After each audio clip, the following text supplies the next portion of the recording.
I just really was thinking, like, that I'm glad that I made it out alive.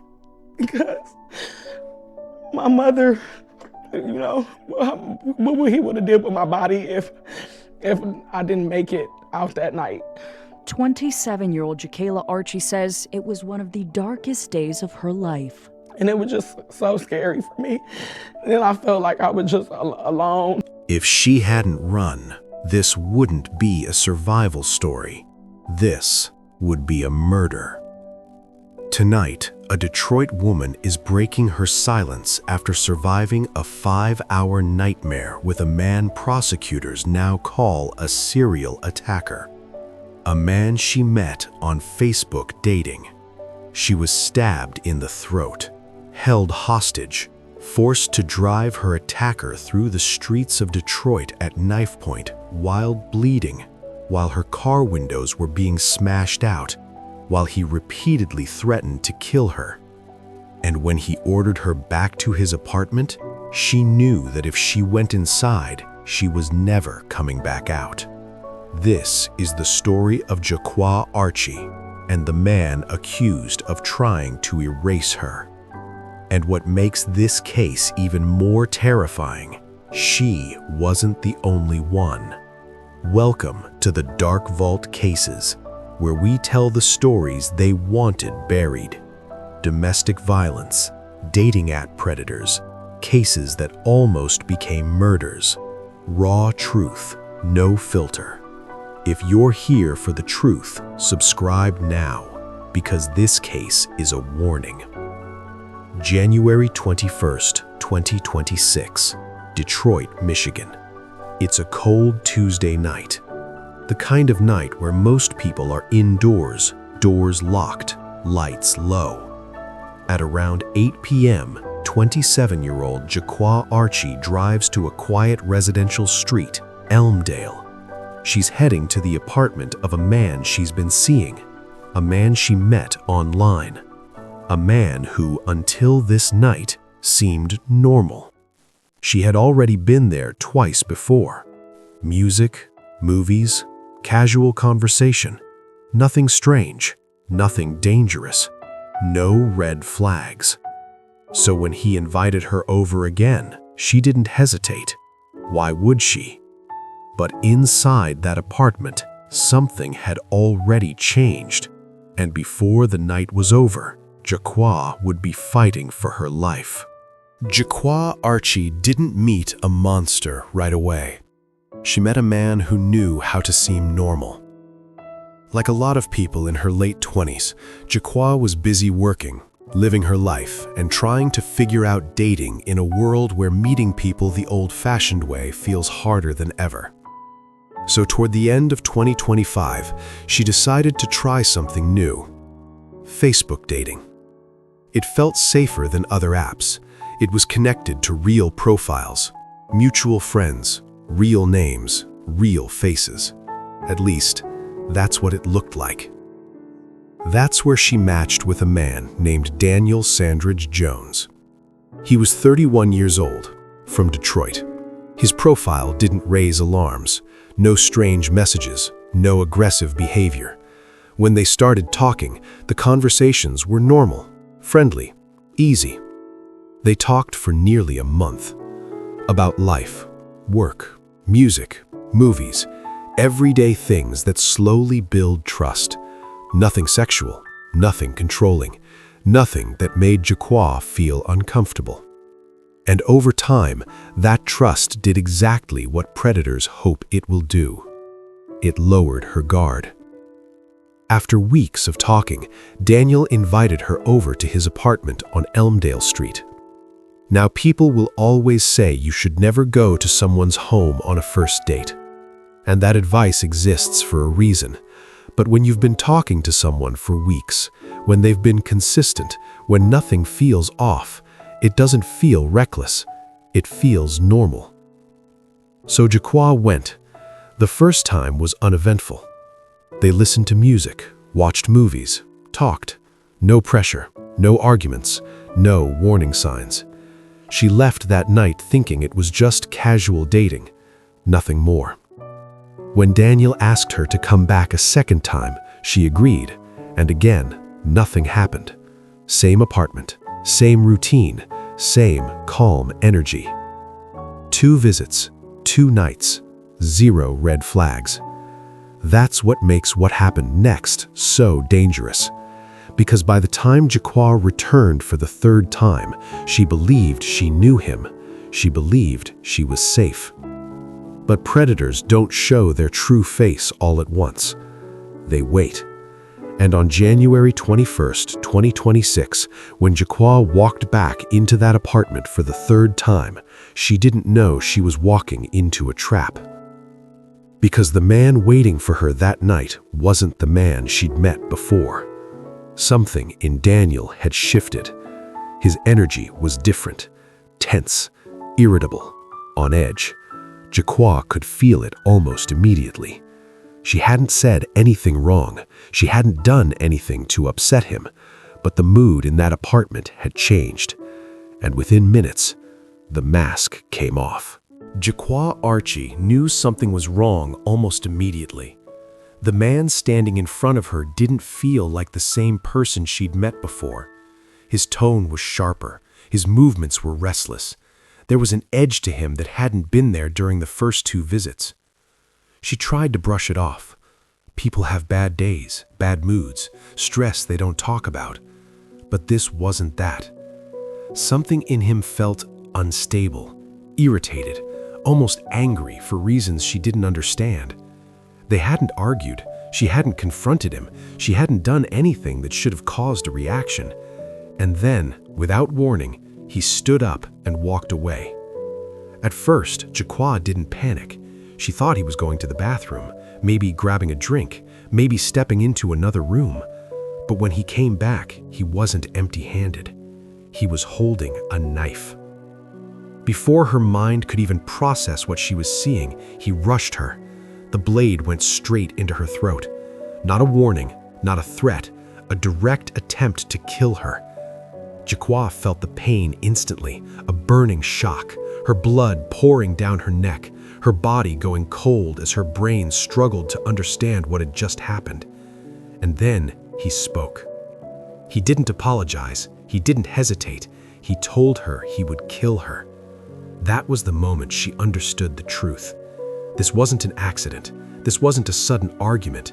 This wasn't someone who lost control for a second. This was intentional. And if she didn't do exactly what he said next, she wasn't leaving that apartment alive. He stabbed her more than once, cut her, beat her while she was bleeding, while she was in shock, while she was barely able to stay upright. And then he made a decision that turned the night into something even worse. He ordered her into her car, still holding the knife, still threatening her life. Jakayla was forced behind the wheel of her own vehicle, blood soaking her clothes, hands shaking, throat burning every time she tried to breathe, and he got into the passenger seat. As she drove through the streets of Detroit, he screamed at her to keep going. He asked her if she wanted to die, over and over. He told her not to stop, not to slow down, not to try anything. And while she was driving, while she was bleeding, while she was fighting to stay conscious, he began smashing out her car windows. Glass exploded around her. Noise, chaos, fear. For 5 hours, from evening into early morning, Jakayla was his prisoner, held hostage in motion. She didn't know where he was taking her. She didn't know why he wanted to go to certain places. She only knew that if she made the wrong move, the knife would come back to her throat. Every red light felt like a death sentence. Every passing car felt like help she couldn't reach. And the entire time, she was thinking the same thing. If this ends back at his apartment, I'm dead. When he finally told her where they were going next, her worst fear was confirmed. He ordered her to drive back to his place, the same apartment where he stabbed her, the same apartment when no one could hear her scream, the same apartment where he could finish what he started. That's when Jakayla knew. If she walked back inside that building, she wasn't coming out, not alive. And she made a decision that would save her life. What do you do when you realize the next few seconds will decide whether you live or die? Jakayla sat in her car outside the apartment, blood still warm on her skin, her body shaking from pain, fear, and exhaustion. 5 hours had passed since the knife first touched her throat. 5 hours of obedience. 5 hours of doing exactly what she was told so she could stay alive just a little longer. Now they were back. Back where it started. Back where no one would hear her. He told her to get out of the car, to go inside. And in that moment, something in her locked into place. She didn't feel brave. She didn't feel strong. She felt certain. Certain that if she stepped through that door, she would be killed. This wasn't a guess. It wasn't fear talking. It was instinct, sharp, undeniable, and loud. Her mind started racing through impossible math. Could she fight him? No. Could she scream? Not fast enough. Could she run? Only if she had a second. Just one. She stayed still, played compliant, let him believe he still had control. Her hands moved slowly, her body language calm, no sudden movements, no panic on the surface. Inside, everything was screaming. Then the moment came. A tiny break in his focus, a shift in position, a fraction of a second where the knife wasn't exactly where it had been. And Jakayla moved. She grabbed her keys and ran. Not hesitating, not looking back, not caring where she went. She ran like someone who understood that stopping meant dying. Behind her, she could hear him shouting. Her legs burned, her chest screamed. Her throat felt like fire every time she breathed. But adrenaline carried her forward, past fear, past pain, past the part of her that wanted to collapse. She didn't stop until she knew, truly knew, that he wasn't behind her. Only then did she reach for her phone. Her hands were shaking so badly she could barely hold it. When she called 911, the words came out broken, fragmented, raw. She told them she'd been stabbed, that she'd been held hostage, that she'd escaped. Police and medical help arrived quickly. For the first time that night, she wasn't alone. At the hospital, doctors treated her injuries. The physical wounds were serious, but survivable. The knife had missed anything immediately fatal by inches. Inches. That's how close she came. But while her body was being treated, her mind was still in that car, still at knife point, still calculating how to survive the next second. The danger was over. The terror wasn't. And by morning, Jakayla would make a decision that turned her survival into something more than escape. She was going to speak. Even though predators depend on silence. Even though fear tells victims to disappear. She refused. Because what she didn't know yet was that she wasn't the first. And she might not have been the last. What if the person who nearly killed you had already done it before? The morning after she escaped, jakayla Archie didn't disappear into silence. She did the opposite. Still in pain, still shaken, still trying to process how close she'd come to dying, she opened Facebook and told the world exactly what had happened. She named him. She described the attack. She warned other women. Her words weren't polished, they weren't calm, they were raw and urgent, written by someone who understood how narrowly she had escaped something final. She said he lured her to his home to kill her, that he stabbed her in the throat, that he beat her, that he held her hostage for 5 hours, that he forced her to drive him around the city at knife point while smashing out her car windows. And then she said something that mattered more than anything else. She said she survived, but another woman might not. That post spread fast because it didn't sound like exaggeration. It didn't sound like drama. It sounded like a warning. When police began digging deeper, the picture got darker. Investigators discovered that jakayla wasn't alone. 2 other women had come forward. Same dating app, same man, same apartment on Elmdale Street. Different nights, same outcome. One woman reported being attacked with a knife, her phone damaged, her car damaged, her escape just as frantic. Another said he threw bricks at her and her vehicle. Different details, same pattern. Each woman had met him the same way. Each had been invited to his apartment. Each had experienced sudden, explosive violence once they were alone. This wasn't coincidence. This was a system. Prosecutors didn't soften their language. They called him a predator.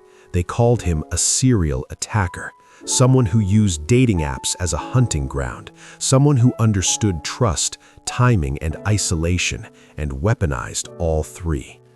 And then there was the part that made investigators uneasy. Police said they had no official reports of additional victims, but they were careful with their wording. Because no reports doesn't mean none exist. It means no one else has spoken yet. How many women didn't post? How many were too scared, too ashamed, too traumatized to relive it? Predators count on that silence. And even after everything he'd done, after the stabbing, the hostage ordeal, the escape, he still tried to control the narrative. He texted Jakayla, not to apologize, not to confess, to minimize. He said he felt bad, that he had a lot going on in his head, that he needed help, that he didn't want to end up dead or in prison, as if this was a misunderstanding, as if 5 hours of terror were something to smooth over. That's what manipulation looks like. Trying to sound reasonable after violence, trying to blur the reality of what happened, trying to make the victim doubt her own experience. Jakayla didn't fall for it. She shared the messages. She exposed the contrast between what he did and how he tried to explain it away. And once police had the full picture, the statements, the injuries, the pattern, the charges came down hard. But the legal consequences were only part of this story, because the bigger question still hung in the air.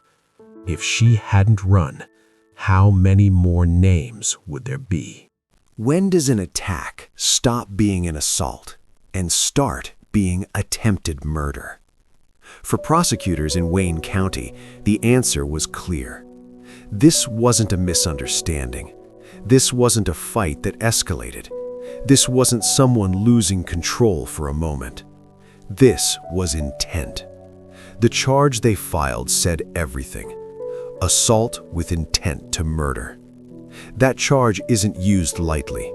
It means investigators believe the attacker wasn't just trying to hurt someone, they were trying to end a life. And the details supported that conclusion. He stabbed her in the throat. Not the arm, not the leg, the throat. A place where a few inches decide whether someone bleeds out in seconds. Then he didn't let her go. He kept her alive only because it served him. For 5 hours he controlled where she went, what she did, how she moved. He forced her to drive. He threatened her constantly. He isolated her while moving through a city full of people who had no idea what was happening inside that car. That wasn't panic. That was dominance. That was someone keeping a victim alive long enough to decide what to do with them next. And when he ordered her back to his apartment, the same place where the attack began, prosecutors saw that as the final confirmation. Because if she had gone inside, there would have been no witnesses, no passing cars, no chance to run. The second charge was unlawful imprisonment. That's not just holding someone against their will. That's taking away their freedom entirely. Forcing compliance through fear, through weapons, through the certainty that resistance means death. Investigators laid out the pattern. He didn't just snap once. He didn't just target one woman. Multiple victims, same method, same location. That matters, because patterns tell you who someone is when they think no one is watching. Prosecutors described him as a danger to the community, Someone who used dating apps to find women, build trust, and isolate them in his space. And suddenly, the case became bigger than one night. It became about prevention, about stopping someone before the next victim didn't get the chance to run. As he sat in jail awaiting court, the public reaction was immediate. Shock, anger, fear. Because this wasn't a stranger in an alley. This was someone who passed as normal, someone who texted politely, someone who went on multiple dates without incident, someone who blended in. And that's what made the case so unsettling. If the first 2 dates were normal, how many people would have trusted him on the third? What stays with you longer? The night you almost died? Or the fear that someone else might not be as lucky? For jakayla Archie, survival wasn't the end of the story. It was the beginning of something heavier. Physically, she healed. The wounds closed. The bleeding stopped. But trauma doesn't follow a timeline. She spoke openly about the fear that lingered, the feeling of being alone even in a crowded city, the way trust no longer came easily, the way a simple date now carried the weight of everything she'd endured. And yet, she refused to be silent. She went public. She gave interviews. She warned other women. Not because it was easy, but because she knew predators depend on quiet. She said she didn't want anyone to feel embarrassed for surviving violence. Didn't want anyone to blame themselves. Didn't want shame to protect the person who caused the harm. Her message was clear. This can happen to anyone. Because the man who attacked her didn't look like a monster. He looked normal. He acted respectful. He waited. That's the part that unsettles people the most. This case wasn't about a bad date. It was about how easily trust can be manufactured, how safety can be faked, how danger can hide behind a profile photo and a month of polite conversation. Dating apps didn't create this predator, but they gave him access. They gave him reach. And that raises uncomfortable questions. How many people are building connections right now with someone who isn't who they claim to be? How many warning signs only appear once it's too late? How many survivors never get the chance to speak? Jakayla did. And by doing so, she may have stopped others from walking into the same apartment, sitting on the same couch, trusting the same smile. Her story is not about fear. It's about awareness, about listening to instincts, about understanding that politeness is not proof of safety, about knowing that leaving, even abruptly, can save your life. Because sometimes survival comes down to a single moment, a split second, a decision to run. And not everyone gets that chance. So the question this case leaves behind isn't just about dating apps. It's about us. Do we trust too quickly? Do we ignore discomfort to avoid being rude? Do we assume danger always looks obvious? Or do we learn from the people who made it out alive? Jakayla did. And she made sure the world heard her.